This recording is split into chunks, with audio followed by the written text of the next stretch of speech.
Ce matin, je voulais parler à quelqu'un du pouvoir avec lequel tu te balades, mais parfois tu n'es pas conscient de cela. Nous avons un grand pouvoir que nous avons hérité de Dieu, mais c'est un pouvoir parfois que nous n'utilisons même pas.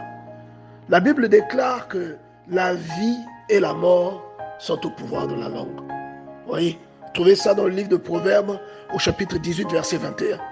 La mort et la vie, ou la vie et la mort sont au pouvoir de la langue. La parole que vous avez est un pouvoir que Dieu vous a donné. Et beaucoup se baladent avec, mais n'en connaissent pas l'utilité. Et la Bible te dit dans le livre des Proverbes, la mort et la vie sont au pouvoir de la langue. À ton avis, pourquoi le Seigneur te déclare-t-il une telle parole? Que la mort et la vie sont au pouvoir de la langue. Pourquoi te dit-il cela? Nous avons un modèle.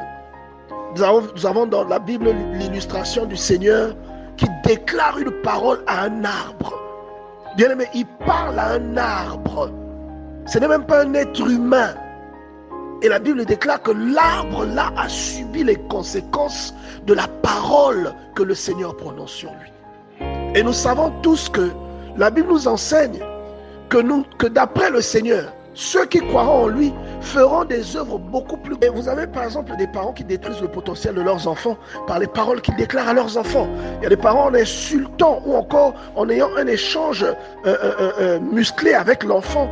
Tu peux sortir des paroles qui vont porter préjudice à l'enfant. Il n'est pas seulement question de psychologie, parce que vous avez parfois un vieux au village ou une grand-mère quelque part qui ne connaît pas tous ces principes de psychologie, mais qui va déclarer une parole sur un neveu, sur un petit enfant, sur son fils, sur sa fille, qui dit que tu ne mettras jamais au monde. Et si tu n'as pas Christ dans ta vie, cette parole va t'atteindre. Comment expliquez-vous cela?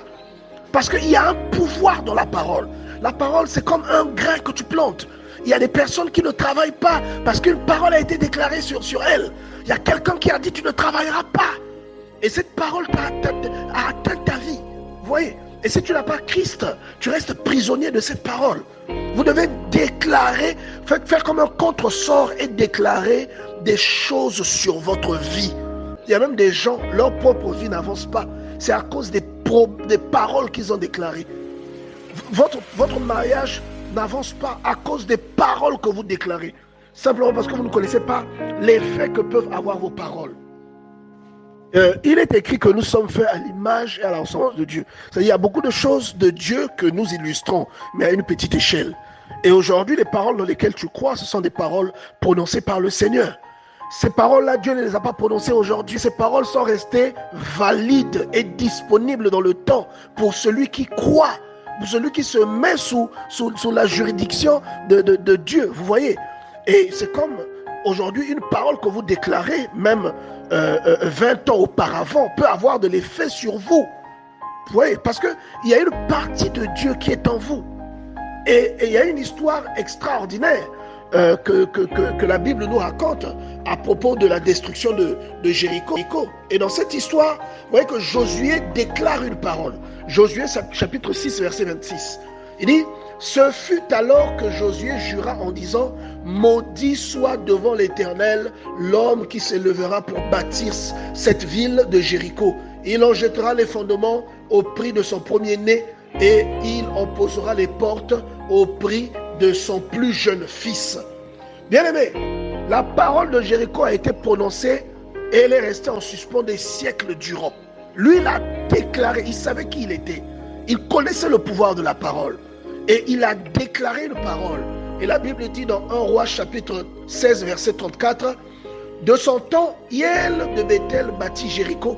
Il en jeta les fondements au prix d'Abiram, son premier-né, et il en posa les portes au prix de Ségub, son plus jeune fils, selon la parole que l'Éternel avait dite par Josué, fils de Nun.